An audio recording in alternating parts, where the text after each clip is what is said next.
જય શ્રી કૃષ્ણ મિત્રો, સ્વાગત છે તમારું મારી યુટ્યુબ ચેનલ શ્રી હરિદર્શનમાં। હું અને મારા કાન્હાજી આપનું હાર્દિક સ્વાગત કરીએ છીએ।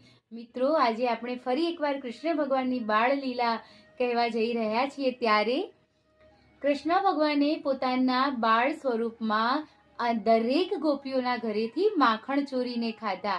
અને જ્યારે ગોપીઓ યશોદા માતાને ફરિયાદ કરવા જાય છે ત્યારે યશોદા માતા તેમની વાત ઉપર વિશ્વાસ નથી કરતા, કારણ કે તેમના પાસે કોઈ સાબિતી નથી હોતી કે કાન્હાએ જ એમનું માખણ ચોરીને ખાધું છે।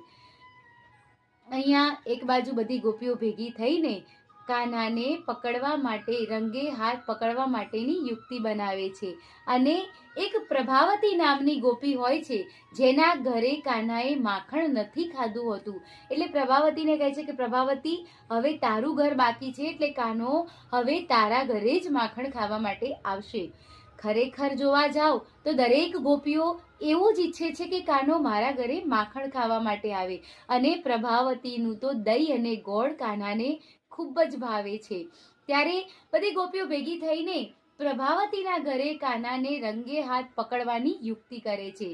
કાન્હો પોતાની ટોળકી સાથે પ્રભાવતીના ઘરે માખણ લેવા જાય છે। આમ કરતા કરતા જે નીચેની મટકીઓની અંદર દહીં, છાશ એ બધું ખાય છે અને દહીં અને ગોળ ભેગું કરીને જે પ્રભાવતીએ રાખ્યું હોય છે એ કાન્હાને ખૂબ પ્રિય હોય છે। કાન્હો એ પણ ખાય છે, પણ માખણ ઉપર લટકતું હોય છે। અને આ કાન્હાને પકડવા માટેની ગોપીઓની યુક્તિ એવી હોય છે કે એ મટકીની ઉપર ઘંટડીઓ લગાવી હોય છે। તો જો કાન્હો આવીને મટકીને અડે તો ઘંટડીના અવાજથી દરેક ગોપીઓને ખબર પડે।